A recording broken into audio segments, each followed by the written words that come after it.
गऱ्यौँ।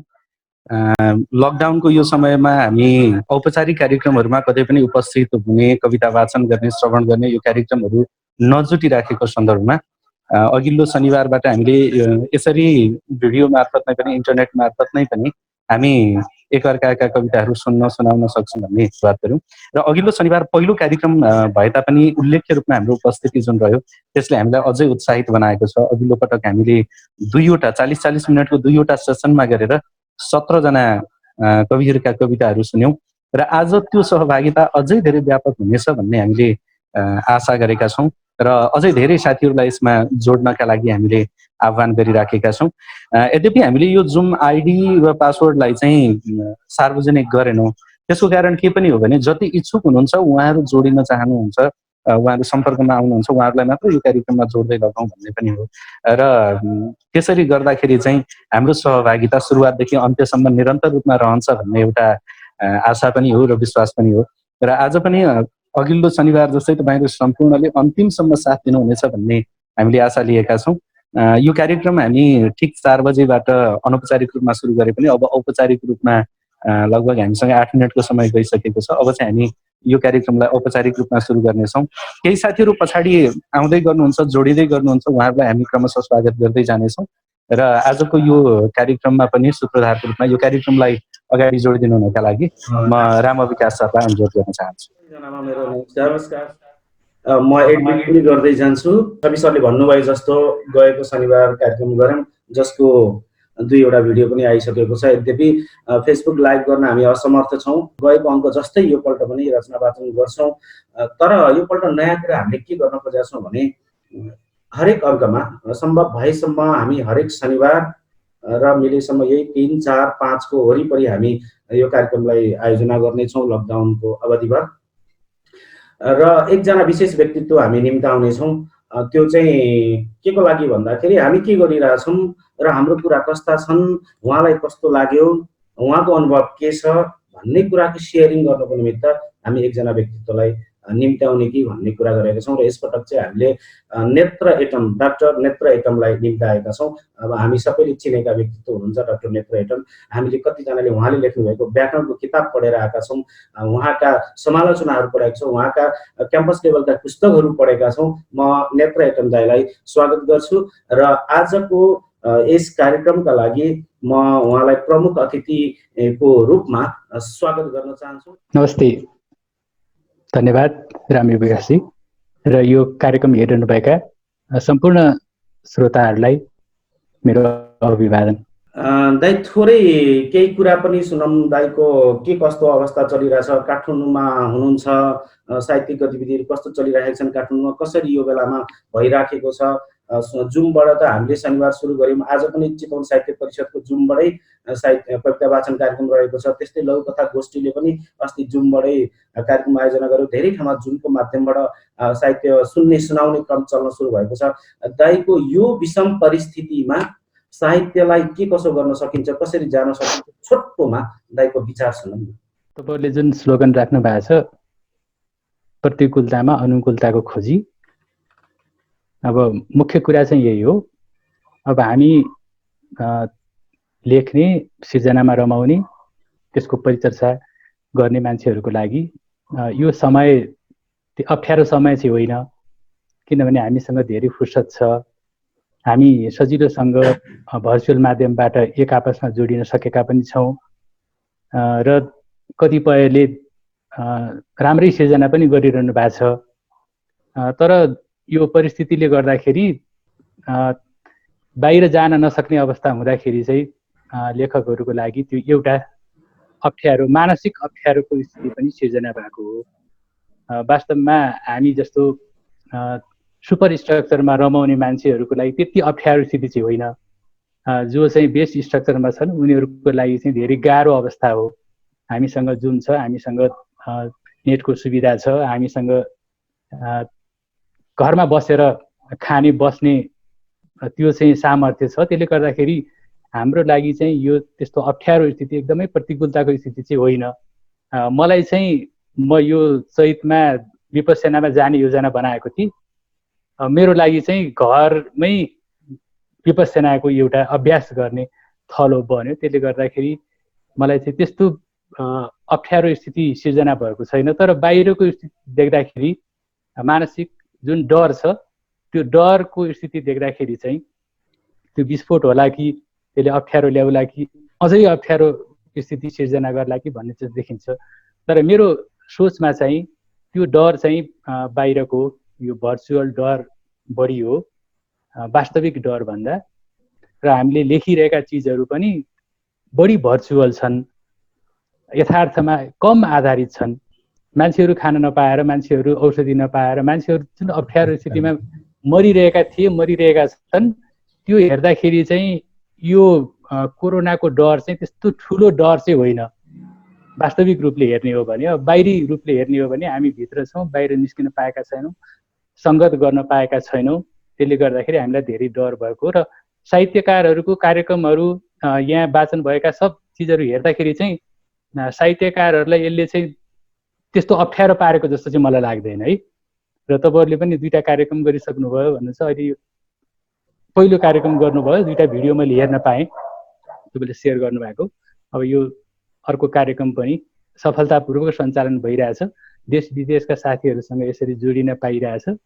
यो चाहिँ एउटा रमाइलो स्थिति हो, अनुकूलताको खोजीको एउटा सार्थक प्रयास हो। म एउटा अनुरोध के गरौँ भने सबैजना जतिजना मोबाइलबाट हुनुहुन्छ उहाँहरूको त्यो पोर्ट्रेट भ्यू आइराखेको छ, मोबाइललाई चाहिँ अटो रोटेटमा हालेर हामीले त्यसलाई तेर्सो बनायौँ भने ल्यान्डस्केप र त्यो फुल फ्रेम चाहिँ आउँछ, नत्र त्यो हाफमा चाहिँ माथि ठाडो मात्रै आउँदो रहेछ। यो प्राविधिक कुरा जस्तो छवि सरले भर्खरै गर्नुभयो। हामी चाहिँ पहिला रचना दिपज्योति थापाबाट सुनौँ जस्तो लागेको छ। सकेसम्म हामी यसपटक गएको अङ्कमा रचना वाचन गर्नुभएका भन्दा आज नयाँ आउनुभएका उहाँहरूको रचना अगाडि सुन्ने कि भन्ने कुरा छ। त्यसले गर्दाखेरि म दिपज्योति थापालाई तयारी हुन्छ भन्ने मेरो अनुमान हो। नमस्ते सबैजनालाई, म दिपज्योति थापा। यति बेला चाहिँ हेटौडामा छु, लकडाउनको बिचमा आइपुगेँ र अघिल्लो अङ्कमा चाहिँ म तपाईँहरूसँग कनेक्ट हुन पाइनँ, गाउँ गएको थिएँ र यो अङ्कमा आएको छु। धेरै खुसी लागेको छ सबैजनालाई भेट्दाखेरि, एकसाथ भेट्दाखेरि होइन। पर्सनल त अब म्यासेजहरू गरि नै रहन्थ्यो। अनि मेरो बारेमा भन्नुपर्दा यो बिचमा झन् अब फुर्सद भएपछि चाहिँ केही पनि नफुर्ने रहेछ कि, केही पनि नयाँ राम्रो केही लेख्न सकेको छैन। अस्ति आएपछि चाहिँ जुन यो लकडाउनको बेलामा धेरैजना जुन अलपत्र पर्नुभयो बाटोमा, जो चाहिँ हिँड्दै होइन जानुभयो घर धेरै कोसौँ दूरी पार गरेर, उहाँहरूकै दुःख समेटिएको एउटा कविता लेखेको थिएँ। त्यो चाहिँ मैले फेसबुकमा पनि राखेको थिएँ। कतिजनाले पढ्नुभयो भएन, पढ्नु भएकोलाई नभएकोलाई सबैलाई सुनाउँछु। यसरी प्रत्यक्ष सुनाउन पाउँदा खुसी पनि लागेको छ। सबैजनालाई धन्यवाद सहित म आफ्नो रचना वाचन सुरु गर्छु है त। मेरो कविताको शीर्षक छ जदौ मालिक। आफूभन्दा गरौँ भारी बोकेर बिर्सेर भोक र तिर्खा, आफूभन्दा गरौँ भारी बोकेर बिर्सेर भोक र तिर्खा, पैतालाको ठेला गन्दै राजमार्गमा हिँडिरहेका हामी भुइँ मान्छे, जसलाई आफ्नै सरकारले पत्याएन। राम राम साहेब, हामी सन्चै छौँ, तपाईँलाई कस्तो छ? अलपत्र परेका हामीलाई कसले पुर्याइदिन्छ र घर? अलपत्र परेका हामीलाई कसले पुर्याइदिन्छ र घर? किन गर्छ र दाल भातको ग्यारेन्टी? तपाईले स्वादिष्ट परिकारको फोटो राखिरहेका बेला, तपाईले स्वादिष्ट परिकारको फोटो राखिरहेका बेला हामी नुनिलो आँसु घुटुक्क निल्दैछौँ। कुनै जादुगरले जादु देखाए जस्तै, कुनै जादुगरले जादु देखाए जस्तै सर्लक्कै हाम्रो दुःख हटाइदिन्छौँ भनेर तपाईले फकाई फुलाई कुनै दिन हामीलाई आफ्नो बनाउनु भएको थियो। कुनै जादुगरले जादु देखाए जस्तै हाम्रो दुःख सर्लक्कै हटाइदिन्छौँ भनेर तपाईले कुनै दिन हामीलाई आफ्नो बनाउनु भएको थियो।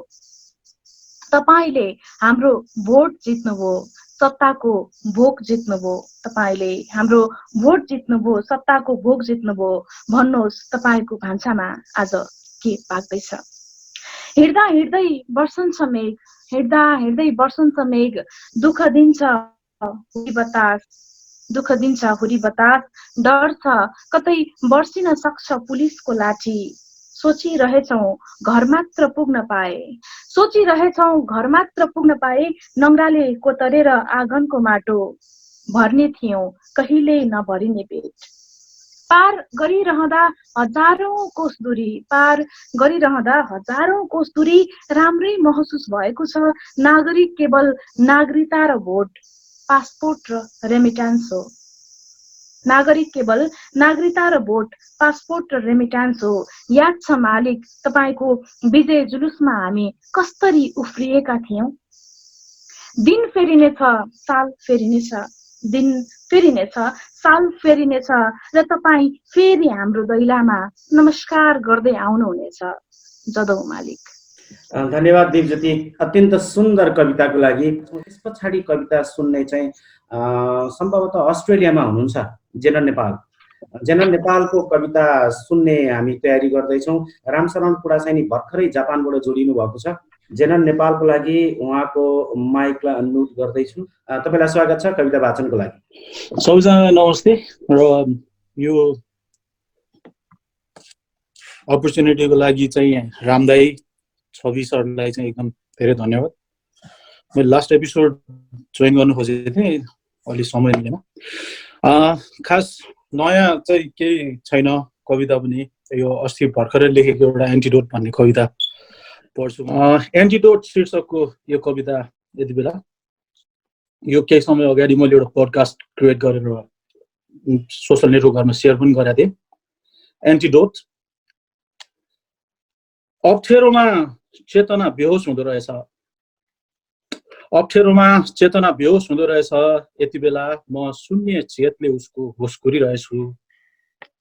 बाहिर घनघोर सन्नाटा छ, बाहिर घनघोर सन्नाटा छ। सडक लामो निन्द्रामा बिल्कुल शून्य छ। चकमन्न चकमन्न सुदूरबाट आइरहेछ झेन ध्वनि, सुदूरबाट आइरहेछ झेन ध्वनि। बडो नमिठो फ्युजन छ त्यसमा, एकहोरो शङ्ख र थकित अर्बाजोको। म पूजा कोठामा 2 सुतो कपास बालेर बसेको छु। बाहिर मोटरहरूको ओहोर दोहोर ठप्प छ, बाहिर मोटरहरूको ओहोर दोहोर ठप्प छ। धैर्यता नगुमाइसकेका श्वासका अस्थायी ओहोर दोहोर छ। मसिनहरू सहरको श्रवण क्षमतालाई दुत्कारदै कल गर्दैनन्। मसिनहरू सहरको श्रवण क्षमतालाई दुत्कारदै कल गर्दैनन्। कानबाट नछेरी भ्रमहरू सिधै दिमागमा कल गर्छन्, सिधै दिमागमा कल गर्छन्।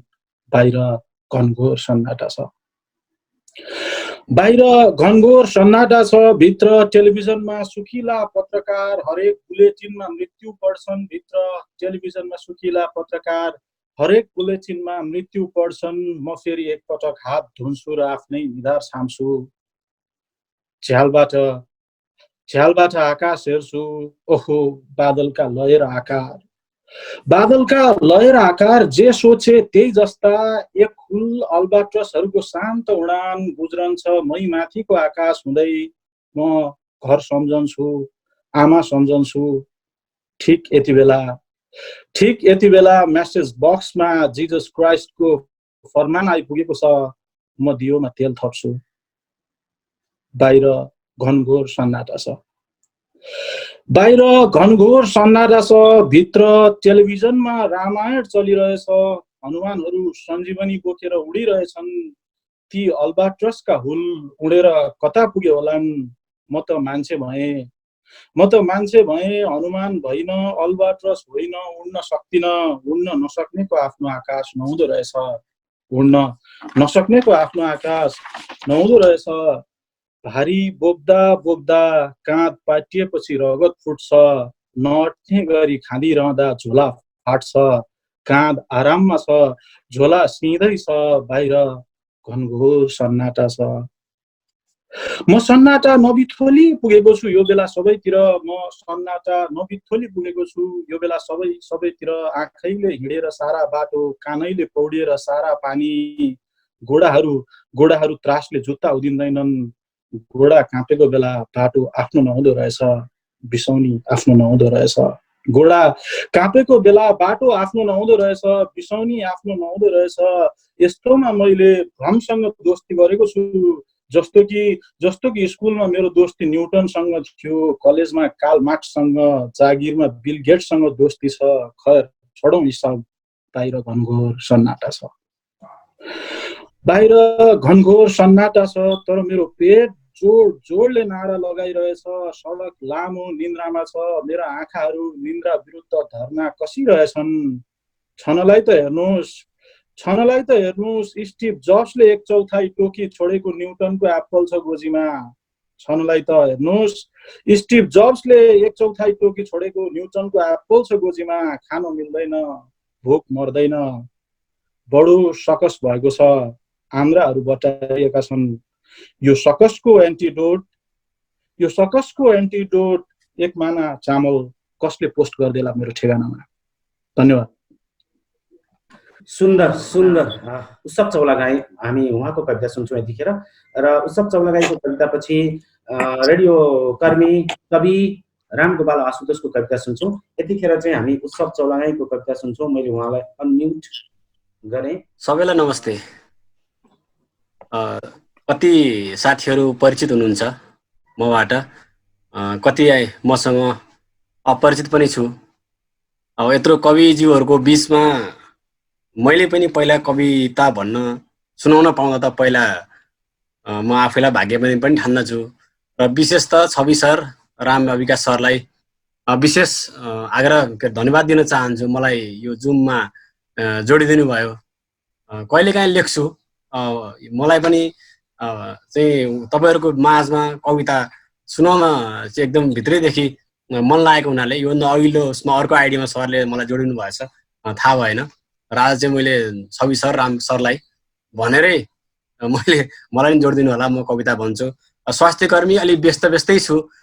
यो कोरोनाको महामारीमा चाहिँ टेस्टहरूमा विभिन्न ठाउँमा जानुपर्ने भएको कारणले गर्दाखेरि पनि भ्याइन्न। बेलुका कहिलेकाहीँ यसो लेखिन्छ। यति कुरा मैले भने। र यहाँहरूमाझ म कविता, हिजो लेखेको कविता पनि वाचन गर्न चाहन्छु। मेरो कविताको शीर्षक हो मालिक मनोविज्ञान।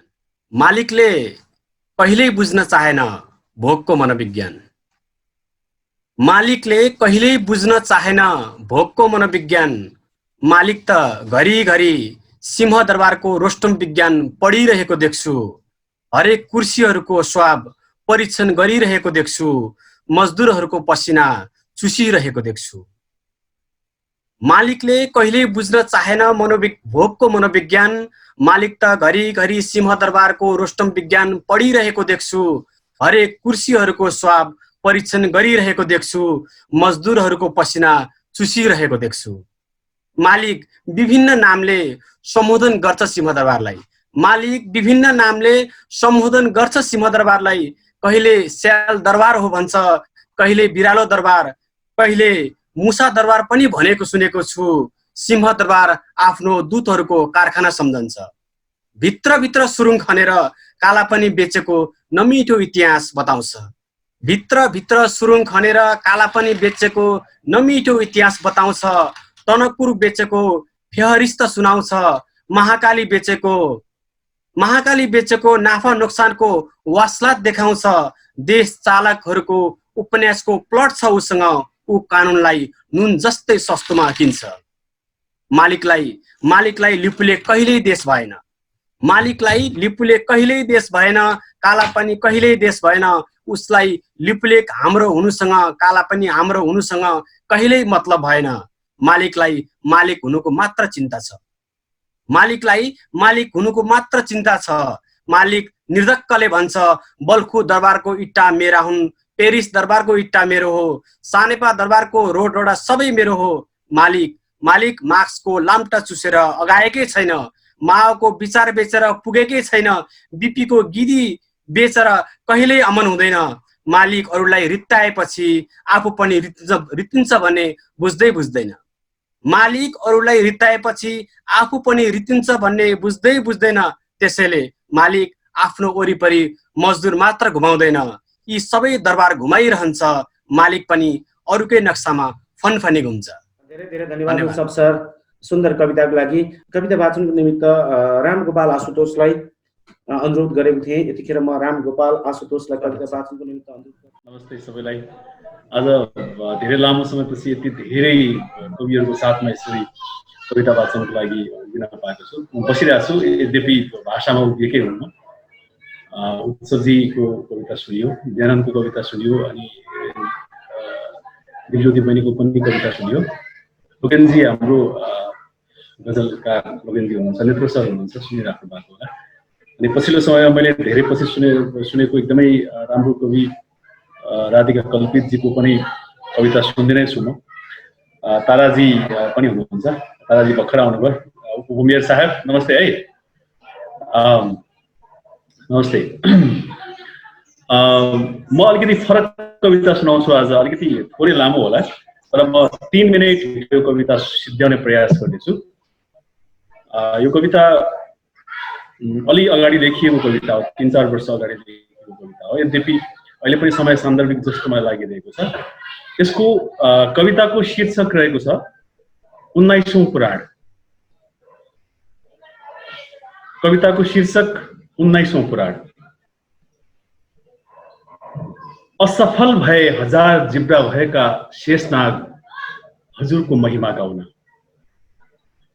सकेनन् चतुर्मुख ब्रह्माले पनि हजुरको गुणको वर्णन गर्न। लरबरिए महर्षि नारद गाउन नसकेर हजुरको महात्म्य। असफल भए हजार जिब्रा भएका शेषनाग हजुरको महिमा गाउन। भोकालाई भोकै देख्न सक्ने, नाङ्गालाई नाङ्गै सुताउन सक्ने, पीडितमाथि पीडा थप्न सक्ने, भूकम्पमाथि महाभूकम्प ल्याउन सक्ने, चिसो पालमाथि हिउँ बर्साउन सक्ने, आँसुको चिसो पालमाथि बाढी पठाउन सक्ने यस्ता महान हजुरलाई कोटी कोटी प्रणाम छ। असफल भए हजार जिब्रा भएका शेषनाग हजुरको महिमा गाउन। कालाका पनि काला हजुर, लुटेराका पनि लुटेरा हजुर, भ्रष्टका बद्रीनाथ हजुर, हत्याराका केदारनाथ पनि हजुर। यस्ता महान हजुरलाई कोटी कोटी नमस्कार। पहाडलाई उचाल्न सक्ने जस्तो सामर्थ्य हजुरमा छ, त्यो अरूमा कहाँ। तराईलाई सुताउन सक्ने जस्तो क्षमता हजुरमा छ, त्यो अरूमा कहाँ। रोएकालाई पेट मिची मिची हँसाउन सक्ने जस्तो चुटकिला हजुरमा छ, त्यो अरूमा कहाँ। व्यापारीको तीर्थ पनि हजुर, गुण्डाको मन्दिर पनि हजुर। हजुर जस्तो पवित्र धाम आजसम्म बनेकै छैन। लुटेराको गुम्बा पनि हजुर, हत्याराको मस्जिद पनि हजुर। हजुरले जस्तो चोखो काम अरू कसैले गरेका छैनन्। व्यवसाय, उद्योग, कल कारखाना, कर्मचारी, प्रशासन, प्रहरी, सेनाका वा चर्च वा गुरुद्वार पनि हजुर। हजुर जस्तो इमानदार र देशभक्तहरू जन्मिनै दिनुहुन्न। काण्डै काण्डका काण्ड पनि हजुर। बालकाण्ड, दासकाण्ड, सुनकाण्ड, वाइट बडी, 60 करोड, कोरोना, हजुरको अगाडि सबै घुसुना हजुर। मुमताजहरूको शाहजहाँ पनि हजुर, लैलाहरूको उत्तराधुनिक मजनू पनि हजुर, जुलियटहरूको रोमियो पनि हजुर, फरहादहरूको आधुनिक शिरी पनि हजुर। यस्ता महाहजुरलाई कोटी कोटी प्रणाम छ। गरीबलाई भोकै सुताएर आफ्नाहरूको घर घर राहत पुर्याउन सक्ने दानवीर कर्ण पनि हजुर। जनतालाई करोडौं बाँडेर कार्यकर्तालाई अरबौं दान दिन सक्ने बलिराजा पनि हजुर। कौरवका द्रोण कृपाचार्य पनि हजुर, देव पनि हजुर, त्रिदेव पनि हजुर। हजुर भन्दा जान्ने, हजुर भन्दा बुझ्ने अरू कोही हुनै सक्दैनन्। 14 भुवन 3 लोक पनि हजुर, सबै वेदका पनि वेद हजुर। सबै पुराण, सबै उपनिषद पनि हजुर। सूर्यको जस्तो तेज, सूर्यको तेज भन्दा पनि तेजिलो, आँधीको वेग भन्दा पनि वेगवान, समयको गति भन्दा पनि गतिवान, स्तुतिको स्तुति भन्दा पनि स्तुत्य यस्ता महान चरित्रका हजुरलाई कोटी कोटी प्रणाम। महासामन्तका प्रवर्तक, महाबलिका संहारकर्ता, महाबोलीका रोल मोडल हजुरले केही नगरी यति गर्नुभयो भने अझ गरेको भए कति हुन्थ्यो होला। त्यसैले हामी तमाम देशभक्त यहाँको महिमा आफ्नै भाषामा आफ्नै शैलीमा जय जयकार गाउँदैछौँ। यहाँको योगदानको उच्च मूल्याङ्कन आफ्नै संस्कृति अनुसार धिमे, लालाखिङ, भुस्या मुस्या बाँसुरी बजाउँदै कालो पत्थरमा लेख्दै नारा भन्काउँदैछौँ। हजुरले भन्नुभयो झै महँगाई माथि झन्झन जाँदैछ, कालोबजारी बेलगाम उडिरहेछ। हजुरले भन्नुभयो चाहिँ महँगाई माथि माथि जाँदैछ, काला बजारी बेलगाम उडिरहेछ, अनियमितता ताण्डव नाचिरहेछ, विधिको शासन स्थापना, संविधानका धारा उपधारा ब्रह्मनालमा हाँसिरहेका छन्। कानुनी राज्य छिमेकबाट गुडेर हिँडेर उडेर आउँदैछ। सबै कार्यकर्ता जिउँदैछन्, सैनको सास फेर्दैछन्। हे आधुनिक महाराज, हजुरले विविध पहिचान खाएर एकै पहिचान स्थापित गर्नुभयो। हे गुरु महापाका विविध रङका छोराछोरीलाई एकै रङमा कैद गर्नुभयो। हे कम्पनी राष्ट्रियताका मूल पात्र बहुअस्तित्व नामेट गरेर एक अस्तित्व बनाउनु भयो।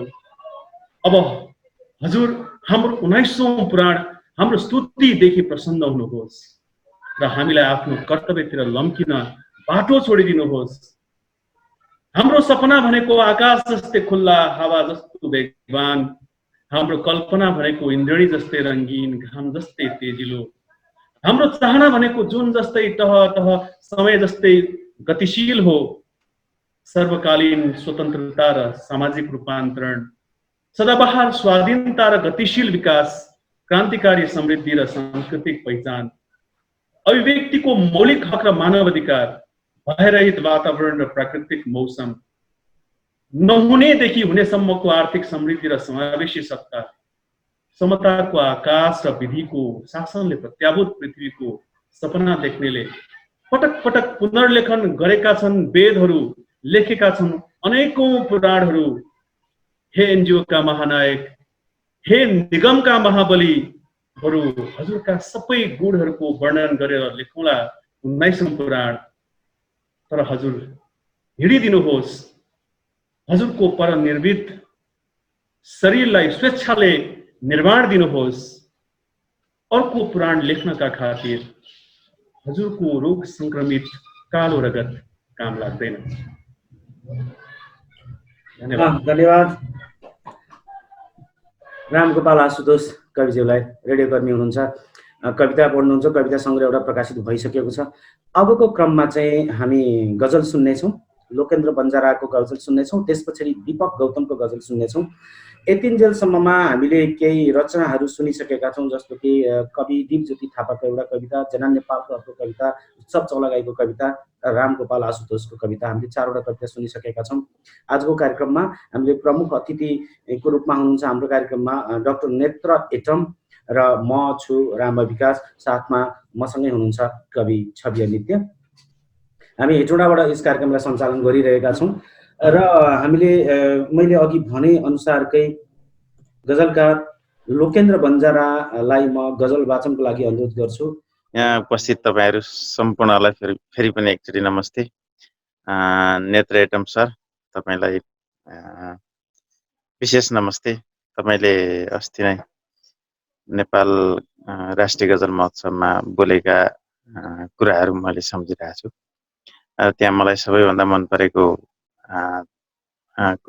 वक्तव्य तपाईँकै थियो, त्यो मैले एकदमै सम्झिराखेको छु। यो रामसर, यो गजल चाहिँ कति एउटा सुनाउँदा हुन्छ? सुनाउँ न सर। ओके, एउटा गजल सुनाउँछु पहिला। को बिझाउँछ के बिझाउँछ, को बिझाउँछ के बिझाउँछ, कतिखेर पत्तो हुँदैन। को बिझाउँछ के बिझाउँछ, कतिखेर पत्तो हुँदैन। आँखाको नानीलाई आँखाभित्रै बसेर पत्तो हुँदैन। को बिजाउँछ के बिजाउँछ कतिखेर पत्तो हुँदैन आँखाको नानीलाई आँखाभित्रै बसेर पत्तो हुँदैन पैतालाले गलैँचा टेकेपछि देखिन्छ मेरो औकात पैतालाले गलैँचा टेकेपछि देखिन्छ मेरो औकात पैतालाले गलैँचा टेकेपछि देखिन्छ मेरो औकात म नाथे चप्पल छोडिन्छु कहाँनेर पत्तो हत्केलामा खाप्सियोले घोच दुखेपछि छोडिदेऊ हत्केलामा खाप्सियोले घोच दुखेपछि छोडिदेऊ हत्केलामा खाप्सियोले घोच दुखेपछि छोडिदेऊ त्यसै ठाउँमा फेरि सानो सियोले घोचिएर पत्तो हुँदैन आँखाको नानीलाई आँखाभित्रै बसेर पत्तो हुँदैन तिम्रो काखमा तिमीले थाहै नपाई मरिदिउँला म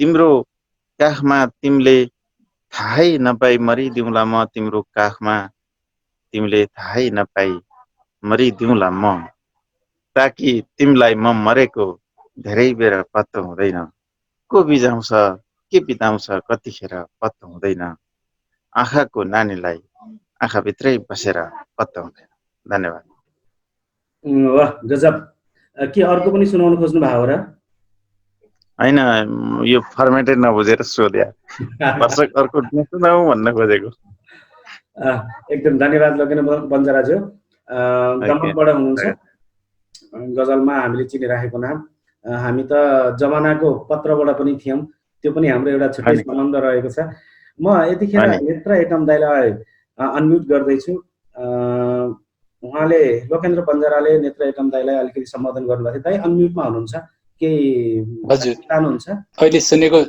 5 वटा रचनाहरू सुन्न पाइयो जेननजीको रचनाले चाहिँ निकै प्रभाव पार्यो मलाई यस्तो नयाँ बिम्बहरू ल्याएर सन्नाटालाई यस्तो मिठो बनाइदिनु भयो नि पहिले पनि सुनेको हो धेरै भएको नसुनेको जेननजीको कविता धेरै राम्रो भएको अरू कविता लेखेर अझै अस्ट्रेलिया गए पनि कवितामा चाहिँ आइराख्नुस् भनेर म उहाँलाई अनुरोध गर्छु बन्जाराजीले मेरो वक्तव्यको प्रशंसा गर्नुभयो उहाँलाई चाहिँ धेरै धेरै धन्यवाद छ पैतालाले गलैँचा टेकेपछि देखिन्छ मेरो औकात वास्तवमा उहाँले चाहिँ आफ्नो धरातललाई राम्रोसँग पहिचान गर्नु भएको छ धेरै खुसी लाग्यो अगाडि अरू कविताहरू सुन हुन्छ धन्यवाद दाइ हामी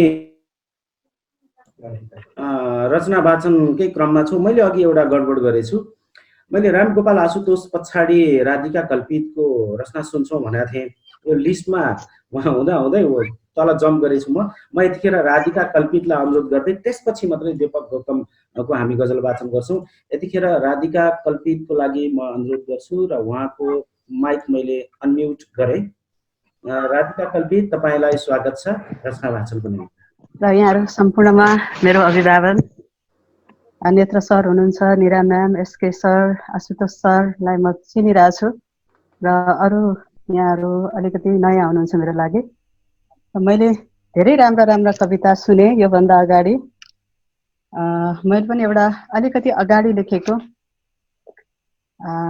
कविता सुनाउँछु मेरो कविताको शीर्षक हो ब्रेकअप अलिकति यो न्यू जेनेरेसनको ट्रेन्डलाई फलो गरेर मैले लेखे हो यो कविता ब्रेकअप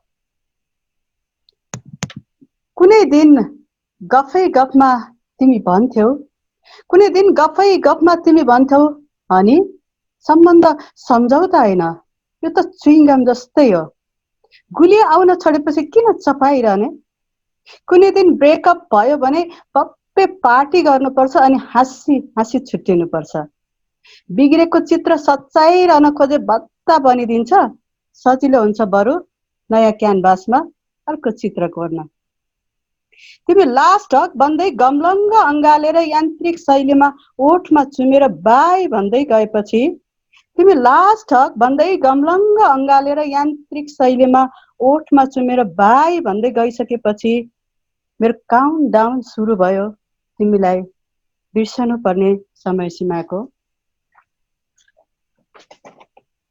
कोठाको भित्ताको तिम्रो फोटो उक्काएर फाले, फेसबुक वालको हाम्रो युगल सेल्फी डिलिट हाने, तिम्रो नामको देब्रे छातीको ट्याटु पनि छालै खुर्काएर ताछी ताछी फाले, प्रोफाइल स्ट्याटसमा सिंगल भनेर सच्याइदिए, साथीहरूले सोद्धा तिम्रो नामको अगाडि एक्स झुन्डाइदिने, तर आँखाभित्रको तिम्रो तस्बिर, मनभित्र तिमी बसेको तामदानी, माफ गर प्रिया, सकिन मेट्न, पिटिक्कै सकिन। तिमीलाई अनफ्रेन्ड गर्दैमा मनका नामहरू मेटिने होइन रहेछ, तिमीलाई अनफ्रेन्ड गर्दैमा मनका नामहरू मेटिने होइन रहेछ, कन्ट्याक्ट लिस्टबाट तिम्रो नाम हटाउँदैमा कण्ठस्थ तिम्रो नम्बर नभिलिँदो रहेछ, भेट्न छोड्दैमा हरेक साँझले सम्झनाहरू छोडेर नआउँदो रहेछ। कति सजिलै भन्यो प्रिया, कति सजिलै भन्यो प्रिया, मानव आफ्नै छाया छलेर भाग्न सकिन्छ। यादहरू कहाँ छोडिन्छन् र सर्पले काँचुले फेरे जस्तै, यादहरू कहाँ छोडिन्छन् र सर्पले काँचुले फेरे जस्तै। प्रश्न यही मात्रै छ तिमीलाई कि चपक्क अर्को हात समाउँदैमा लपक्क टाँसिएका हाम्रा स्पर्शका स्मृतिहरू हराउँछन् र यो सपक्कै मायाको नयाँ पछौरी ओढ्दैमा चपक्कै लहरिएका मनका ज्योतिहरू बिलाउँछन् र। गाह्रो त यसले पो पारे प्रिया, गाह्रो त यसले पो पारे प्रिया, सबै मान्छेले उसै गरी सास फेर्दा रहेछन्, सबै मान्छेले उसै गरी छुँदा रहेछन्, मुटुको गति र धड्किने छाती एउटै हुँदो रहेछ, रगतको रातो र शरीरको गातो एउटै हुँदो रहेछ, अनि जसले छोए पनि तिमीले नै छोए जस्तो लाग्ने, जसले हेरे पनि तिमीले नै हेरे जस्तो लाग्ने, जो सुसाए पनि तिमीले नै सास फेरे जस्तो लाग्ने। तिमी नै भन अब, तिमी नै भन अब तिम्रो याद बढ्छ कि घट्छ होला। र आज म गिलासभरि वाइन भरेर एउटै प्रश्न दोहोऱ्याइरहेछु आफैसँग, श्रीमतीलाई भेटेर ह्याप्पी म्यारिज एनिभर्सरी भनौँ या तिमीलाई भेटेर ह्याप्पी ब्रेकअप एनिभर्सरी भनौँ, श्रीमतीलाई भेटेर ह्याप्पी म्यारिज एनिभर्सरी भनौँ या तिमीलाई भेटेर ह्याप्पी ब्रेकअप एनिभर्सरी भनौँ। Thank you. धन्यवाद। सुन्दर कविता र यङ जेनेरेसनको सोच र विचारलाई प्रस्तुत गर्नुभएकोमा राधिका कल्पितको लागि र मैले अघि उद्घोष गरेको दीपक गौतमलाई म अनुरोध गर्छु गजल वाचनको निमित्त। हस्, धन्यवाद राम सर। यो सुन्दर संयोजनका लागि राम अविकास दाजु र छवि अनित्यजीलाई विशेष म आभार व्यक्त गर्न चाहन्छु। र यहाँ नेत्र एटम सर हुनुहुन्छ, उहाँलाई म हार्दिक नमस्कार व्यक्त गर्न चाहन्छु। विद्यालय जीवनदेखि नै कृष्ण हरि बराल सर, नेत्र एटम सरको व्याकरण पढ्दै हामी अगाडि बढ्यौँ र आज उहाँलाई भेट्न पाइयो, बडो खुसी लागेको छ। र सबै साहित्यिक मनहरूलाई हार्दिक अभिवादन व्यक्त गर्दै म एउटा गजल वाचन गर्न चाहन्छु। गजल यस्तो छ। पढेर के अर्थ हुन्छ आखिर कखराहरू, पढेर के अर्थ हुन्छ आखिर कखराहरू, बाँझै बस्छन् भने सधैँ खेतका गराहरू।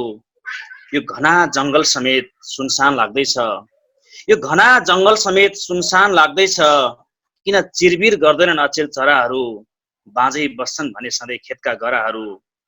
ठालुहरू कहिल्यै उभिन नपरेकाले हुनुपर्छ, ठालुहरू कहिल्यै उभिन नपरेकाले हुनुपर्छ, साह्रै निराश बनेका छन् यी कठघराहरू, बाँझै बस्छन् भने सधैँ खेतका गराहरू। खै कहिले झुल्कन्छ न्यानो घाम भन्दै, खै कहिले झुल्कन्छ न्यानो घाम भन्दै, डाँडामाथि हेर्दै बस्छन् कुना कन्दराहरू, भोकै बाँझै बस्छन् भने सधैँ खेतका गराहरू।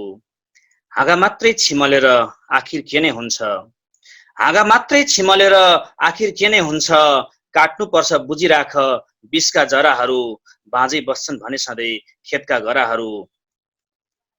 झुप्रातिर फर्किएर थुक्नेहरू होसियार, झुप्रातिर फर्किएर थुक्नेहरू होसियार, पटक पटक भत्केका छन् धरहराहरू, बाँझै बस्छन् भने सधैँ खेतका गराहरू। चक्रवर्ती दशरथ समेत हार मान्न बाध्य भए, चक्रवर्ती दशरथ समेत हार मान्न बाध्य भए, कतिसम्म शक्तिशाली त यी मन्थराहरू, बाँझै बस्छन् भने सधैँ खेतका गराहरू। भौतिकवादी भन्ने समेत बिरालो बाँध्दैछन् अचेल, भौतिकवादी भन्ने समेत बिरालो बाँध्दैछन् अचेल, नतोडिने भयो विकासे परम्पराहरू, बाँझै बस्छन् भने सधैँ खेतका गराहरू। अन्तिम शेर सुनाउँछु। मेरी आमा मेरा लागि विश्व सुन्दरी हुन्, मेरी आमा मेरा लागि विश्व सुन्दरी हुन्, फिक्का लाग्छन् उनका सामु सारा अप्सराहरू। पढेर के अर्थ हुन्छ आखिर कखराहरू, बाँझै बस्छन् भने सधैँ खेतका गराहरू। धन्यवाद, नमस्कार। धन्यवाद दीपक गौतम सरलाई। झरना साहित्य परिवारका अध्यक्ष हुनुहुन्छ उहाँ। झरना साहित्य परिवार मकवानपुरमा एउटा ग्रामीण क्षेत्रमा उठेको साहित्यिक सङ्घ संस्था हो। हामी अहिले कल्पना श्रेष्ठको सुन्छौँ। धन्यवाद राम विकासज्यू र सम्पूर्ण पुरानो अनुहारहरू देखिरहेको छु मैले। म निकै लामो समय यो कविता वाचनमा पछाडि परिरहेको मान्छे। छविजीले मलाई यो ग्रुपमा एड गर्नुभयो। यो फोरम जुन बनाउनु भएको छ असाध्यै राम्रो छ। यसको लागि यहाँलाई धेरै धेरै धन्यवाद र आभार प्रकट गर्दै कविताको शीर्षक राखेको छु मन। न त रोक्छ कोरोनाले छेक्ने छैन ताला, न त रोक्छ कोरोनाले छेक्ने छैन ताला, तीव्र गति विचारको बन्धन सबै फाला। उड्छ मन आकाशमाथि फेर मार्छ धरती, उड्छ उडिरहन्छ फुरफुर गरी मान्दैन यो अर्थी। घरि पुग्छ मैदानमा पुग्छ भाषण गर्न, साथीसँग बात मार्छ धेरै बाजी। घरभित्रै राखे शरीर छैन कुनै चिन्ता, चञ्चल भई हिँडिरहन्छ मन गङ्गा अन्त। सयर गर्छ मार्खु डुङ्गा।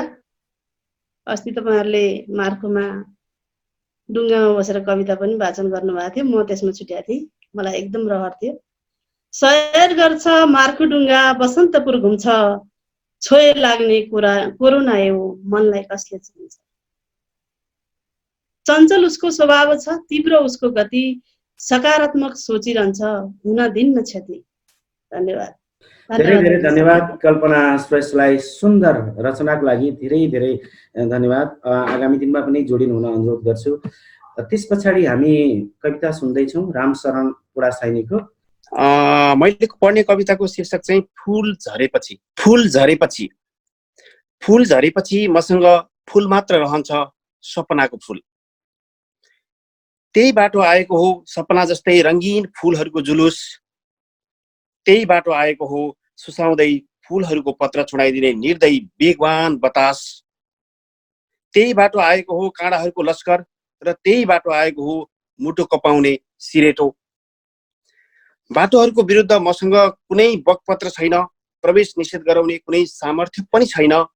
न भत्काउन सक्छु दो बाटोमा उभिएर, म आफै उभिएको बाटो, न मेट्न सक्छु तिम्रो पाइतालाको पदचाप।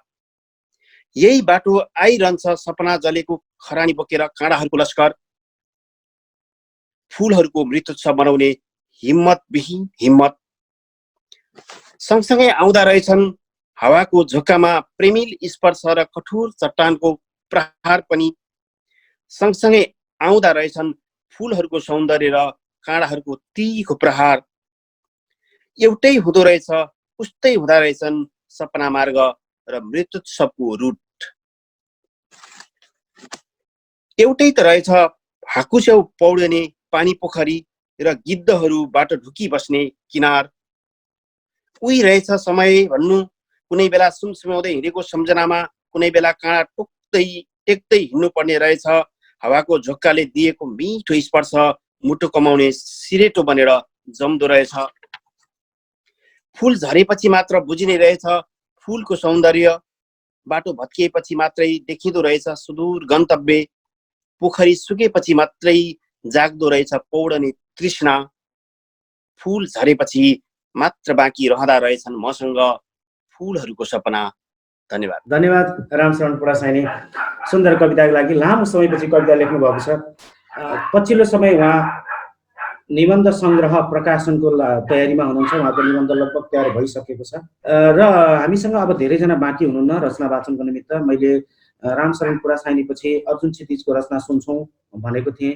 हामी अर्जुन क्षितिजको रचना सुन्छौँ, त्यस पछाडि छवि नित्यको रचना सुन्छौँ, अनि हामीसँग बाँकी शिव पराजुली हुनुहुन्छ। उहाँले म कविता सुनाउँछु भन्नुभएको छ। त्यस पछाडि निरा दिदी बाँकी हुनुहुन्छ अनि नेत्र सर बाँकी हुनुहुन्छ। लगभग हामीले यतिखेरसम्म भएका अरूको रचना सुनिसकेका छौँ। म यतिखेर अर्जुन क्षितिजलाई कविता वाचनको निमित्त रचना वाचनको निमित्त अनुरोध गर्छु। म तनाव व्यवस्थापन शीर्षकको कविता सुनाउँछु। शीर्षक तनाव व्यवस्थापन। बिस्तारै सास तान्नुहोस् र छोड्नुहोस् बिस्तारै बिस्तारै, अनि आँखा चिम्म गरेर गर्नुहोस् 10 9 8 7 6 5 4 3 2 1। यति बेला टन्नै फुर्सदमा छौँ हामी र खोजेर खोतलेर इन्टरनेटका कुना कन्दराहरूबाट आफ्ना अरूहरूका र फेरि अरूका इतिहासहरू पनि हामी जित्दैछौँ र जिताउँदैछौँ आफ्ना र तर्कहरूलाई। हामी जोगाउँदैछौँ आफ्ना र विचारहरूलाई। समय र सङ्कटको यो फरक क्षणमा उभिए पनि हामी गर्नै सकिरहेका छैनौँ उल्टो गन्ती 1 2 3 4 5। हाम्रा कामहरू, हाम्रा जिम्मेवारीहरू र सचेत नागरिकका हाम्रा दायित्वहरूलाई चटक्कै बिर्सेर हामी बाँडिएका छौँ सर्लक्क 2 कित्तामा। कि भजन गाउनु छ हामीलाई ती तहहरूका वा ती टाउकाहरूका आँखा चिम्लिएर, कि सत्तो सराप गर्नु छ निषेधमा जाई लाग्नु छ रिङ्गाल जस्तै शक्तिहरूका पक्षमा शक्ति शासक। आखिर उही हो गते जुलाई 18 19 वा चैत वैशाखका यिनै कुनै उता मस्त थियो बाँसुरी धुनमा निरो उति बेला, र यति बेला तनावमा छ ऊ यता समातेर भुतालेर आफ्नै टाउको, र हिँडेर यो सङ्कटको घडीमा उल्टो उल्टो बाटो ऊ खोज्दैछ तनाव व्यवस्थापन गर्न। बिस्तारै सास तान्दैछ र छोड्दैछ बिस्तार बिस्तार, अनि नदेखे झैँ यो सङ्कटको पहाड आँखा चिम्लिएर मनमनै गन्दैछ 10 9 8 7 6। धन्यवाद। धन्यवाद अर्जुन क्षितिज सर, सुन्दर कविताको लागि। सम्भवतः नयाँ कविता, सुन्दर कविता। हामीले फेरि सुनिसकेका छौँ। यतिखेरसम्ममा 10 जनाको रचना वाचन सुनिसकेका छौँ। म एकपल्ट फेरि नेत्र दाईलाई बोलाउन चाहन्छु। अहिले हामीले दीपकजीको एउटा गजल सुन्यौँ, त्यसपछि राधिकाजीको ब्रेकअप कविता।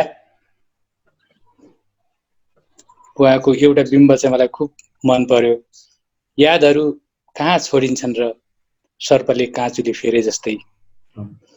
ब्रेकअपलाई सुन्दर ढङ्गले उहाँले प्रस्तुत गर्नुभएको छ। अझै अलि सरल, अलि सिधा भयो। अझै यस्तै खालका बिम्बहरूले छोइएको भए अझै सुन्दर हुन्थ्यो कविता जस्तो लाग्ने। अनि रामशरण पुडासैनी र अर्जुन क्षितिजका अन्तिम कविताहरू पनि सुन्दर छन्।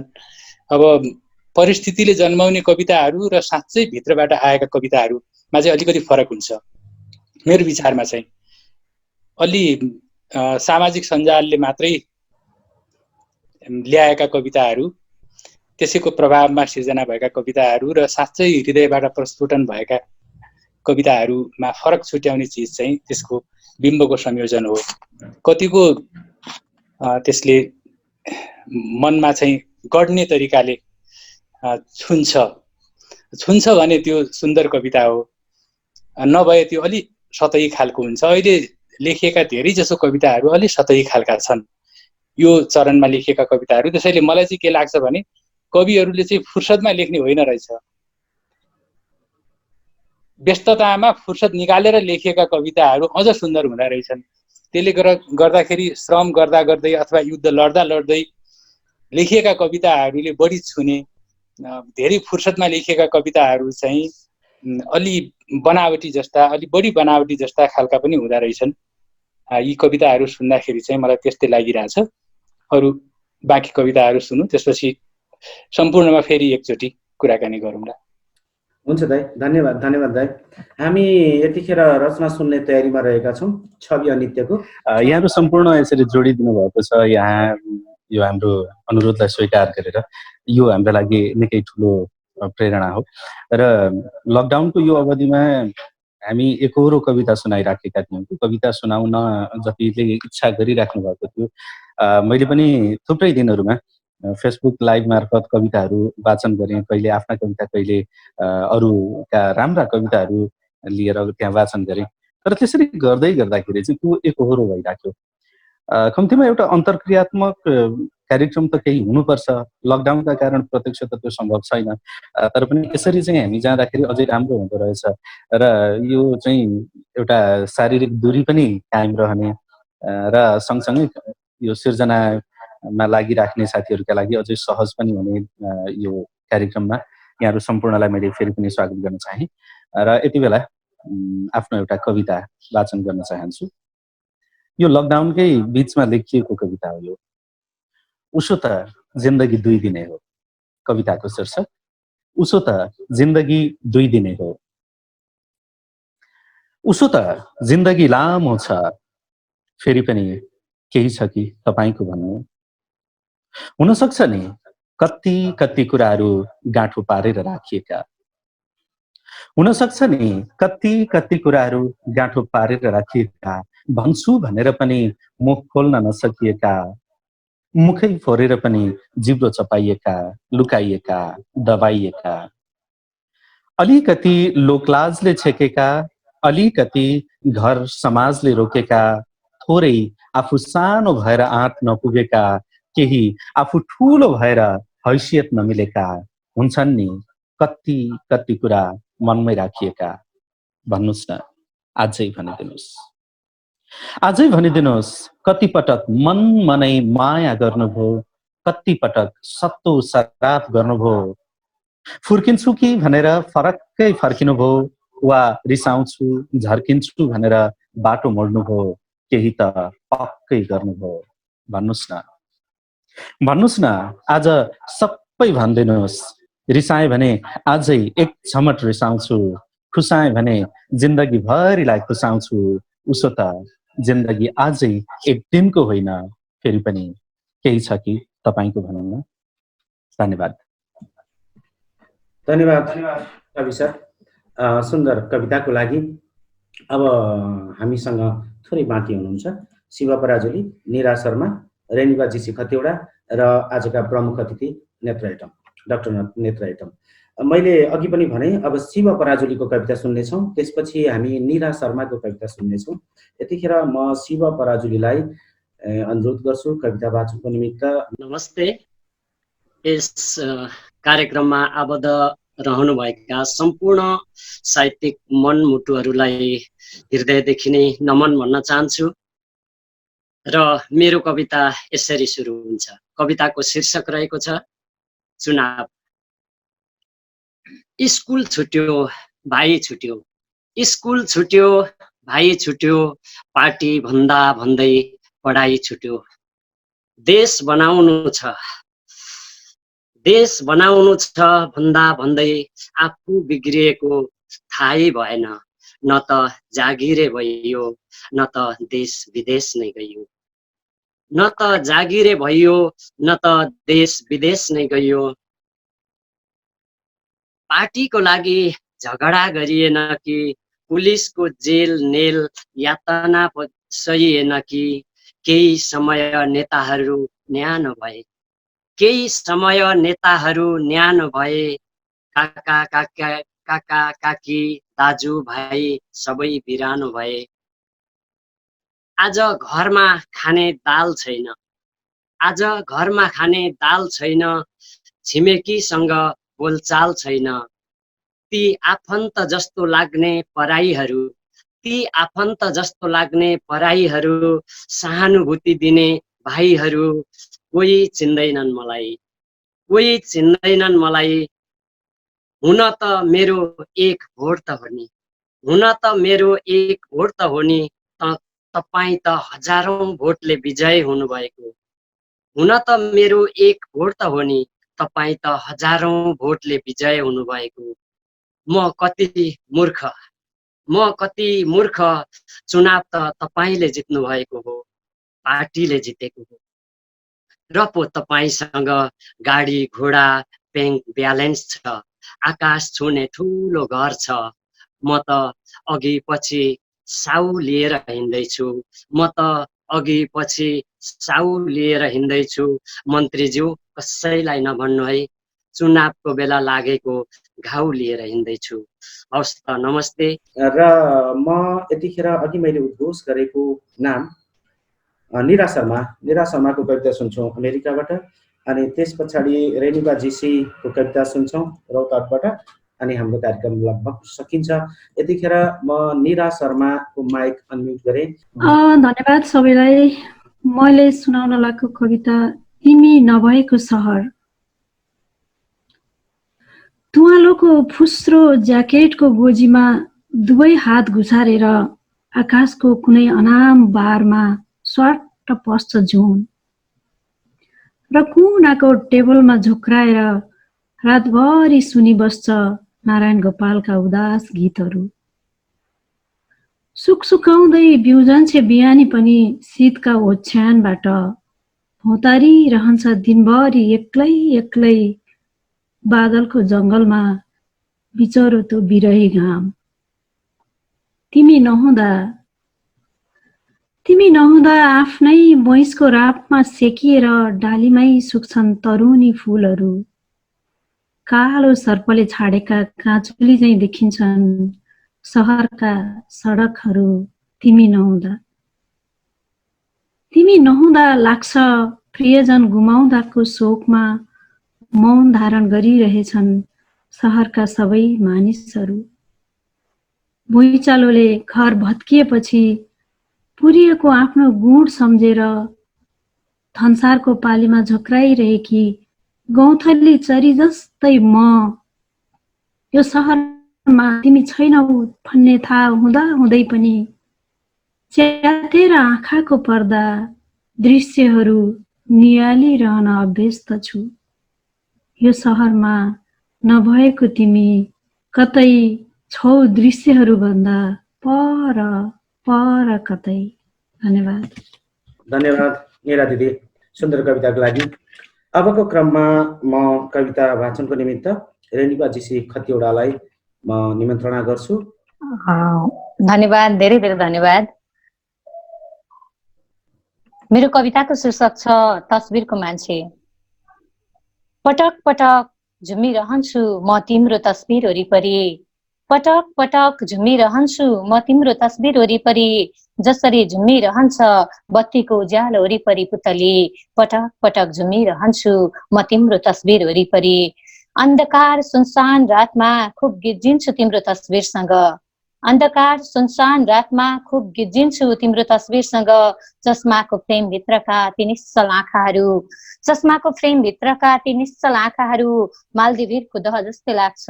बेबाक पौडिरहन्छु तिम्रो बढिरहेको श्वास ठ्याक्कै हावाले काउकुती लगाएर गएपछिको भैँसको पात जस्तै लाग्छ, जो पोखरी छेउमा उभिएर खुब सुस्याइरहन्छ।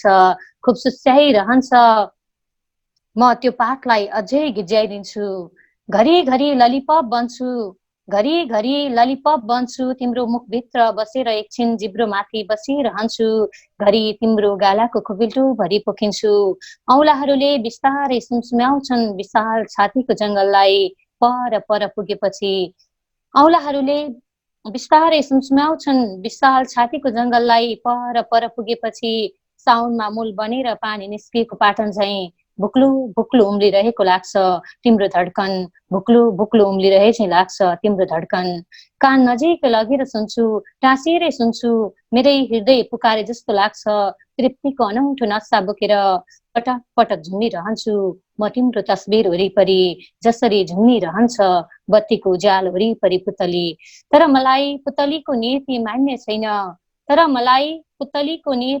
छैन, ए तस्बिरको मान्छे तिमी कहिले आउँछौ? यी दुई आँखाबाट झरेका दानाहरू टपक्क टिपेर भरोसाको प्रेम सूत्रले मेरो हृदयलाई बाँधिदिँदै कहिले भनिदिन्छौ अबदेखि तिम्रो जिन्दगी उज्यालो भयो, कहिले भनिदिन्छौ अबदेखि तिम्रो जिन्दगी उज्यालो भयो। धन्यवाद। रेणुका जीसी खतेवडा उहाँको यो सुन्दर कविताको लागि।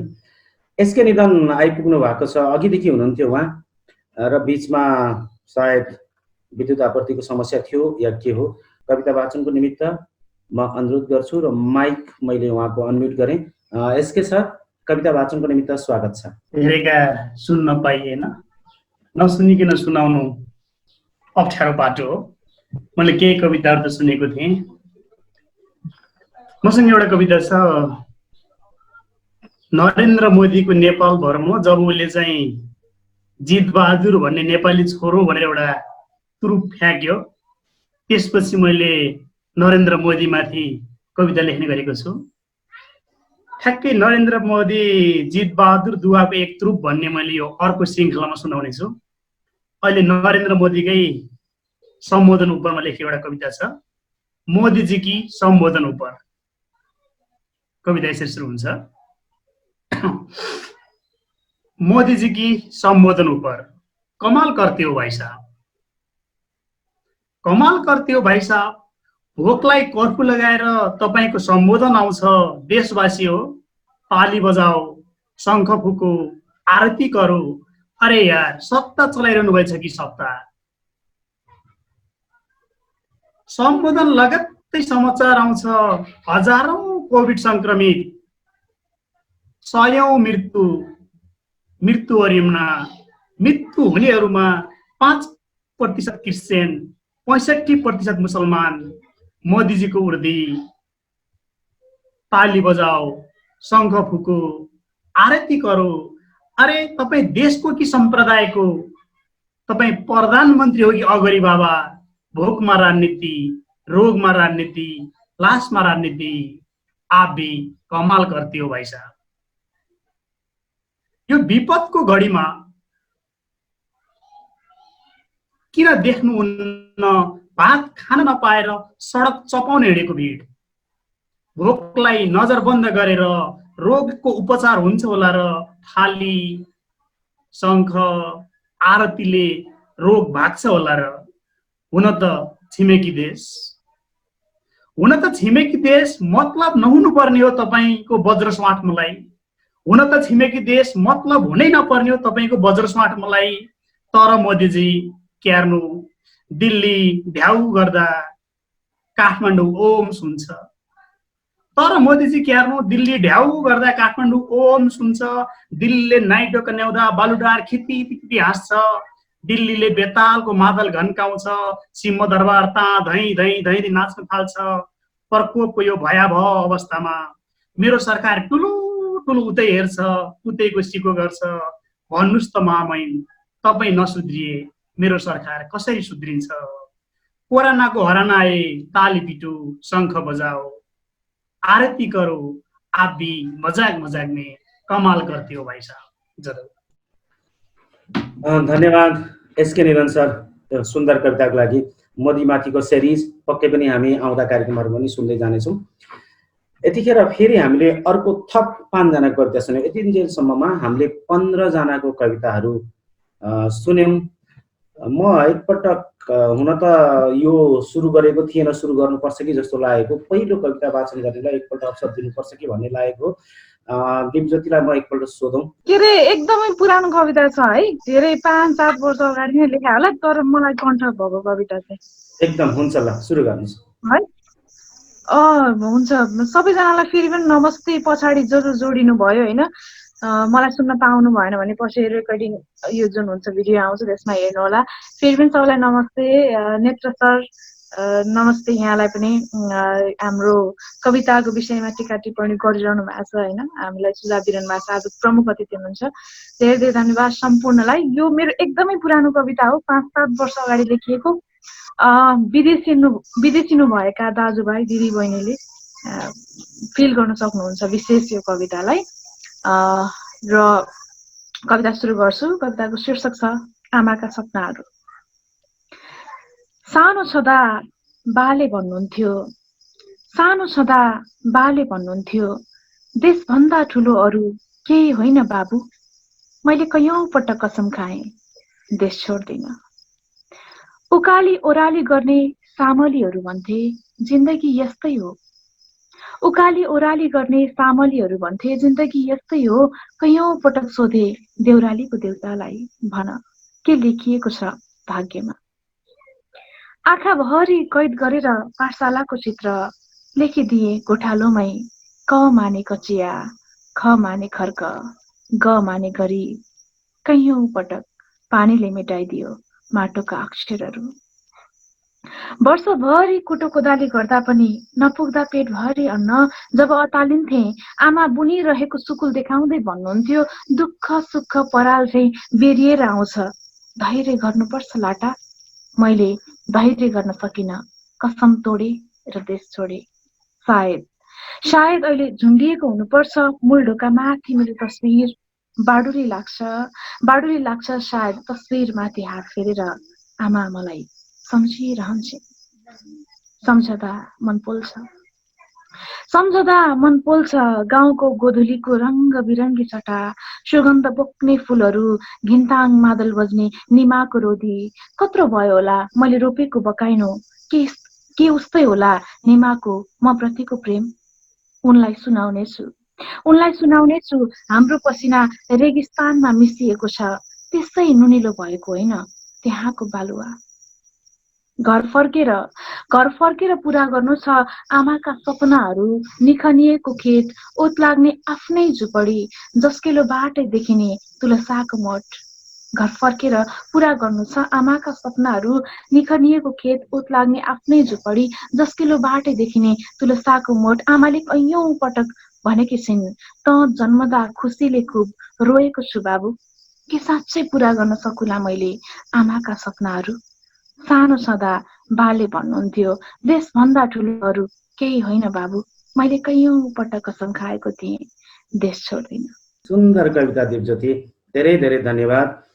यो चाहिँ मैले फेरि एकपल्ट जानकारी गराएँ। सुरुमा जसले कविता पढ्नुहुन्छ हामी अन्तिममा एकपटक फेरि दोस्रो पटक कविता पढ्न उहाँले चाहनुभयो भने हामी त्यो दिने भन्ने किसिमको सोचाइ आएकोले गर्दा सुरु गरियो। यहाँ अलिसा पौडेल आउनु भएको छ, तर हामी अब कविता थप वाचन गर्न सक्दैनौँ। अब हामी प्रमुख अतिथितिर जाँदैछौँ। आजका प्रमुख अतिथि हुनुहुन्छ डाक्टर नेत्र एटम। म यतिन्जेलसम्ममा हामीले कसको कविता सुन्यौँ भन्ने एकपल्ट जानकारी गराउँछु। दिपज्योति थापाको सुरुमा सुन्यौँ र अहिले भर्खर अन्तिममा पनि सुन्यौँ। अनि च्यानन नेपालको कविता सुन्यौँ, उत्सव चौलागाईको सुन्यौँ, रामगोपाल आशुतोषको सुन्यौँ, लोकेन्द्र बन्जाराको गजल सुन्यौँ, राधिका कल्पितको कविता सुन्यौँ, दीपक गौतमलाई सुन्यौँ, कल्पना श्रेष्ठलाई सुन्यौँ, रामशरण पुरासाइनी, अर्जुन क्षितिजको कविता सुन्यौँ, छवि अनित्य, शिव पराजुली, मीरा शर्मा, रेणुका जीसी खतिवडा र एसके निधनको कविता सुन्यौँ। अब म नेत्र एटम, आजका प्रमुख अतिथि डाक्टर नेत्र एटमलाई म बोल्नको निमित्त अनुरोध गर्दैछु। माइक अनम्युट गर्दैछु। मैले निमन्त्रणा गरेँ कविता माथिको आफ्नो थोरै विचार र दाइको अन्तिम कविता। आजको लागि अन्तिम कविता हामी सुन्छौँ र कार्यक्रम सक्छौँ। दाइ सुरु गर्नुहोस्। धन्यवाद रामजी। हामीले अहिले पछाडि सुनेका कविताहरूमा छवि अनित्य, मैले पहिलेका सुनेका कविताहरूको बारेमा भनिसकेको छु। त्यसमा सबै कविताहरू सुन्दाखेरि र यो पछिल्लो चरणको कवितामा झन् सुन्दर कविताहरू सुन्न पाइयो। छवि अनित्यजीको केही छ कि तपाईँको केही छ कि तपाईँको भन्नु, यो कविता चाहिँ धेरै संवेदनशील। यो मुखै फोरेर पनि जिब्रो चपाइएका, लुकाइएका, दबाइएका भनेर जुन किसिमको बिम्ब प्रयोग गरेर उहाँले आफ्नो प्रस्तुति दिनुभयो, मलाई चाहिँ त्यसले निकै खुसी बनायो। त्यसपछि निराजीको कविता, यो दृश्यहरूमा छौ कतै तिमी पर, तिमी नभएको सहर, यसको एउटा संवेदनशील अवस्थालाई उहाँले निकै मिठोसँग प्रस्तुत गर्नुभयो। अब अमेरिका भएको मान्छेलाई, पातालमा बस्ने मान्छेलाई कुन कुन ठाउँको सम्झना धेरै आउँदो हो। यसमा आकाशको अनाम बारमा स्वाट्ट पस्छ जुन भनेर यस्तो किसिमको गतिशील बिम्बहरूको प्रयोग गर्दाखेरि कविता चाहिँ निकै सशक्त भएको र रेणुका जीसी खतिवडाको पहिले पढेका कविताहरू भन्दा आज पढेको कविता चाहिँ निकै सुन्दर बिम्बहरूले उहाँले सजाउनु भएको रहेछ। जेनन पछि चाहिँ मलाई यो कविता चाहिँ बढी मन पर्यो। मेरै हृदय फुकालेर राखे जस्तो लाग्छ, म झुमिरहन्छु तिम्रै तस्बिर वरिपरि, कहिले हुन्छ भनिदिन्छौ तिम्रो जिन्दगी उज्यालो हुन्छ। एकदमै सुन्दर तरिकाले प्रस्तुत गर्नुभएको छ आफ्नो सन्दर्भलाई। एकदम खुसी लाग्यो, बधाई छ रेणुकाजी। त्यसपछि एसकेजीको मोदीको सम्बोधन उप व्यङ्ग्य कविता हो। सत्ता चलाइरहनु भएको छ कि सप्ताह, देशको हो कि सम्प्रदायको, यो विभिन्न किसिमका प्रश्नहरू गर्नुभएको छ। विशेष गरी भात खान नपाएर सडक चपाउन हिँडेको भिडको सन्दर्भ उहाँले बाहिर राख्नुभयो। त्यो चाहिँ बडो सुन्दर छ।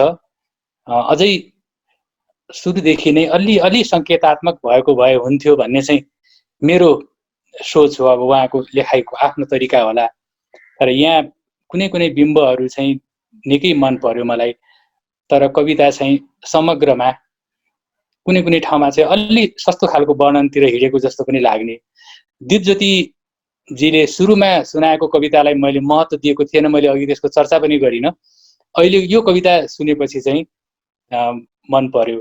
क माने कचिया, ख माने खर्क, कति अक्षरहरू यसै गरी मेटिन्छन् र रेगिस्तानमा हाम्रो पसिना मुछिएको छ, त्यसले गर्दाखेरि त्यहाँको बालुवा नुनिलो भएको हो भन्ने सन्दर्भमा उहाँले एउटा संवेदनशील कविता सुनाउनु भयो आमासँग जोडेर। एकदमै खुसी लाग्यो। समग्रमा आज सुनाएका कविताहरूमा सबभन्दा सशक्त कविता चाहिँ मलाई जेना नेपालजीको लाग्यो। मलाई चाहिँ मेरो आफ्नो सन्दर्भमा भन्दाखेरि म चाहिँ कवितालाई कस्तो रूपमा हेर्छु भने, यो कविता एकचोटि सर्र पढ्दा पढ्दै सबै चिज बुझिएर सबै चिज छ्याङ्ग हुने खालको, खुल्ला आकाश, निलो आकाश जस्तो भन्दा पनि अलिअलि बदली लागेको र केही रहस्यका जुनहरू पनि भित्र छोपिएको, ताराहरू कस्ता होलान् भन्ने अलिअलि देखिँदै अलिअलि छोपिँदै गरेको, चल्दै गरेको, त्यस्तो खालको कविता भयो भने चाहिँ मलाई धेरै सुन्दर लाग्छ। मेरो आफ्नो इम्प्रेसनको कुरा गरेको मैले। त्यसले गर्दाखेरि त्यस्तो खालको कवितामा किन शक्ति हुन्छ भन्ने मलाई लाग्छ भने त्यो चाहिँ हृदयको गहिराईबाट निस्केको हुन्छ। आफ्नो हृदयको गहिराईमा भएको अनुभूतिहरूलाई प्रकट गर्नको लागि कविले बिम्बहरूको सहारा लिन्छ। सिधै त्यसलाई सामान्य शब्दहरूमा मात्रै व्यक्त गर्न सकिन्न।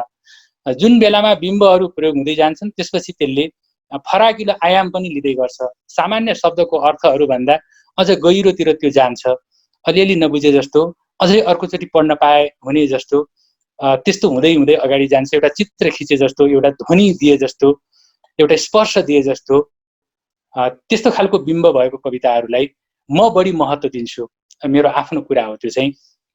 र आजका कविताहरूमा पछाडि तेस्रो पटक सुनेका कविताहरूमा त्यस्तोपन चाहिँ धेरै देखियो। अघि पनि मैले भनेको थिएँ, फुर्सद हुँदाखेरि अलि सस्ता खालका कविताहरू लेखिन्छन् कि भन्ने चाहिँ मलाई लागेको। किनभने धेरै त्यो जुम गोष्ठीहरूदेखि लिएर फेसबुक लाइभहरू हेर्दाखेरि, कार्यक्रमहरू हेर्दाखेरि चाहिँ त्यस्तो मलाई लागिरहेको थियो। आजको पछाडितिरका कविताहरू सुन्दाखेरि चाहिँ यो पन चाहिँ नदोहोरियोस्, सस्तो खालकोतिर भन्दा यो कार्यक्रम छ, त्यसले गर्दा यो कार्यक्रममा पढ्नको लागि चाहिँ एउटा कविता लेखिहाल्छु भनेर लेखिने कवितामा चाहिँ कमै मात्र दम हुन्छ। साँच्चै भित्रबाट फुरेको बेलामा साँच्चै त्यसलाई मनन गरिकन ध्यानस्थ अवस्थामा पुगेर त्यो कविता लेखियो भने त्यसले बढी प्रभाव पार्छ, अझ बढी सुन्दर हुन्छ र त्यसले केही योगदान पनि गर्छ, आफूलाई पनि सन्तुष्टि दिन्छ। नभए बाहिर फेसबुकमा राखेका कविताहरूको लाखौँ भ्यू हुँदाखेरि पनि त्यो कविताले आफूलाई चाहिँ सन्तुष्टि दिन सक्दैन र पछि पढ्ने मान्छेलाई पनि त्यसले सन्तुष्टि दिन सक्दैन भन्ने मलाई लाग्छ। यो कार्यक्रममा निम्ता गर्नुभयो र यो अहिलेको लकडाउनलाई ऊर्जाशील एउटा अलिकति शक्ति थपेको जस्तो बनाइदिनु भयो। यसमा चाहिँ मलाई एकदम खुसी लागेको छ। म चाहिँ एउटा कविता पढ्नमा चाहिँ एकदमै डराउने मान्छे हो। ब्यागमा बसेर सुन्ने मात्र, आफ्नो कविता चाहिँ पढ्न साह्रै गाह्रो लाग्ने। तपाईको यो कार्यक्रममा संलग्न हुनको लागि कविता पढ्ने भनेर भन्नुभएको थियो, त्यसरी एउटा कविता मैले यहाँ छानेको छु। फेरि भेटौँला कुनै दिन, कविताको शीर्षक हो फेरि भेटौँला कुनै दिन। फेरि भेटौँला कुनै दिन, बिर्सिसकेको सम्झनाको त्यही किनारामा। बिदा लिँदैछु है आज त, तिमीसितको लामो सम्बन्धको यो छोटो यात्राबाट। फेरि भेटौँला कुनै दिन बिर्सिसकेको सम्झनाको त्यही किनारामा, बिदा लिँदैछु है आज त तिमीसितको लामो सम्बन्धको यो छोटो यात्राबाट।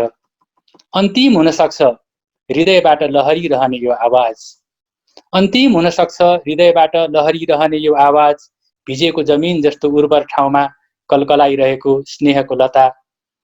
अन्तिम हुन सक्छन् समुद्रको गहिराईबाट प्रस्फुटित भएर आकाशमा फुलिरहेका अमृत जस्ता बादलका फूलहरू, हावामा निष्फिक्री कुदिरहेका सिमलका रुखबाट उडे जस्ता आशाका भुवाहरू, सूर्यको हाँगाबाट झरेर आँसुसित मुस्कुराइरहेका जिन्दगीका कल्पनाहरू, तिमीसित बाँडेर बाँकी रहेका कठिन पश्चापका हरेक कोलाहल, तिमीसित भोगेर बाँकी रहेका सक्रिय वास्तविकताका हरेक सपना, अन्तिम भइसकेका यी सबैलाई जलाएर आफ्नै आँखाको चिहानमा चाहन्छु म पनि एकपटक पुरै खरानी हुन र फिनिक्स चराले झैं आफ्नै कोखबाट बौरिएर फेरि भुरुर उड्न। पर्खिराख, भेटौँला फेरि कुनै दिन बिर्सिसकेको सम्झनाको त्यही किनारामा, चिनौला अर्को चौतारी र सँगै बसौँला बात मारेर निशङ्क। धन्यवाद। धन्यवाद डाक्टर नेत्र एटम। अघि दिपक सरले पनि भन्नुभयो, म पनि कृष्णहरि बराल र नेत्र एटमले लेख्नुभएको व्याकरण किताब अथवा 11 कक्षाको किताब पढेरै हुर्केको मान्छे हुँ। त्यसैले गर्दा उहाँ हाम्रा लागि, मेरा लागि चाहिँ कम्तीमा पनि गुरु हुनुहुन्छ। हामी सबैले त्यसरी पढेरै आएका छौँ। उहाँको यो सुन्दर कविताको माथिको विचार र कवितामाथि उहाँको दृष्टिकोण र उहाँको यो सुन्दर कविताको लागि धेरै धेरै आभार व्यक्त गर्दछु म। र कार्यक्रममा उपस्थित भइदिनु भयो। 1 घण्टा 44 मिनट 27 सेकेन्ड हामी कार्यक्रम सञ्चालनमा छौँ, अहिलेसम्म बितिसकेको छ। हामी फेरि सम्भव भएसम्म अर्को शनिबार यसै गरी सुन्ने सुनाउने क्रममा जोडिनेछौँ। र त्यसभन्दा अगाडि एउटा छोटो छवि सर पनि जोडिनुहुन्छ, एसके सर पनि यहीँ हुनुहुन्छ। एउटा सूचना छ, यो शिक्षासँग सम्बन्धित भएर जेठ 1 गतेबाट सम्भवतः हामी जुम माध्यमबाट नेपालभरिका एसई दिँदै गरेका जोसुकै पहिलो 100 जना विद्यार्थीको लागि म्याथ, साइन्स र सोसल 3वटा सब्जेक्टको फ्री क्लास गर्ने भन्ने तयारीमा जुटेका छौँ। जोसुकै विद्यार्थी आउन सक्नुहुन्छ। नेपालभरिका मूलतः नेपालमा अहिले नेपाल सरकारले नेपाली माध्यममा अध्यापन हुने विभिन्न किसिमका कार्यक्रमहरू सञ्चालन गरेका छन्। टेलिभिजनबाट छ, रेडियोबाट छ, पत्रपत्रिकामा आएका छन्। तर मुख्यतः अङ्ग्रेजी माध्यमलाई आधार बनाएर नेपाली माध्यमलाई पनि हुने गरी कार्यक्रम सञ्चालन गरेको भेटिएको छैन। ती सरकारले सञ्चालन गरेका कार्यक्रमहरू लगानीमा आधारित छन्, सरकारको लगानी रहेको छ। तर हामी निःशुल्क एउटा नितान्त शिक्षकको कर्तव्य के हुन सक्छ यो समयमा भन्ने विषयमा चाहिँ हामी अगाडि सोचेर 2 चरणको मिटिङ भइसकेको छ। मोटामोटी हामीले शिक्षकहरू पनि फिक्स गरिसकेका छौँ। जेठ 1 गतेबाट बेलुका 5 देखि 6 बजेको समय हुन सक्ने सम्भावना अत्यधिक छ। हामी फेसबुक मार्फत जानकारी गराउनेछौँ। पासपोर्ट आइडी सब खुल्ला हुनेछ। जोसुकै विद्यार्थी आउन सक्नेछ, पढ्न सक्नेछ। यो एउटा सूचना तपाईहरुको। हामी फरक ठाउँबाट छौँ, त्यसले गर्दा सहज होस् यो एउटा अवसर पनि हो। हुन सक्छ 2 महिना जति मोटामोटी जाला यो अवस्था। 2 महिना भन्दा अगाडि एसईई को परीक्षा नहोला भन्ने अनुमान हाम्रो छ। त्यसको आधारमा 2 महिनाको लागि दिनको एउटा सब्जेक्ट 1 घण्टाको दरले 2 महिनासम्म क्लास गर्ने लक्ष्य बनेको छ। यति जानकारी मैले तपाईहरुलाई गराएँ। म कार्यक्रमको संयोजन गरिरहेको रामा विकास चाहिँ तपाईहरुसँग बिदा चाहन्छु र छवि नृत्यलाई बाँकी कुरा राखेर कार्यक्रम सक्दिन अनुरोध गर्छु। छवि नृत्य। धन्यवाद। मैले त्यसरी राख्नै पर्ने खास केही कुराहरू पनि छैनन्। यति मात्रै हो, हामी यो बीचमा जुन च्याट ग्रुप हामीले क्रिएट गरेका छौँ त्यहाँबाट सूचनाहरू आदान प्रदान गरिराखेका हुन्छौँ र आगामी शनिबार पनि समयको बारेमा र आइडीका विषयमा त्यहीँबाट नै हामी जानकारी गराउनेछौँ। सकेसम्म धेरै साथीहरूलाई जोड्नेमा भन्दा पनि यहाँ आएर कविता सुन्ने र सुनाउने, कवितालाई माया गर्ने साथीहरूलाई चाहिँ बढीभन्दा बढी जोड्न सकियोस् भन्ने हाम्रो उद्देश्य हो। यदि धेरै नै जोड्ने मात्र भन्ने उद्देश्य हुन्थ्यो भनेदेखि फेसबुक स्ट्याटसमै हामीले आइडी पासवर्ड राखिदिएपछि प्रायः सबै जोडिनुहुन्थ्यो होला। तर त्यसो गर्दा साँच्चीकै त्यो उत्सुकता भएकाहरू चाहिँ जोडिन सक्नुहुन्न थियो। त्यसका लागि केही न केही त्यो जिज्ञासा यहाँहरूसँग पनि हुनुपर्छ र यहाँ जोडिन चाहने मानिसहरूसँग पनि हुनुपर्छ भन्ने पनि हो। यसले गर्दाखेरि तपाईहरु पक्कै पनि अर्को शनिबार पनि यसै गरी हामीसँग जोडिनुहुनेछ।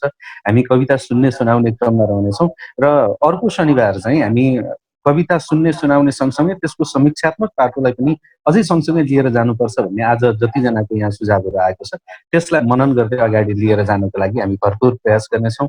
अहिलेको लागि यो 2 घण्टा समय उपलब्ध गराइदिनु भने तपाईँ सम्पूर्णलाई धेरै धेरै धन्यवाद भन्दै म पनि बिदा हुन्छु। नमस्कार।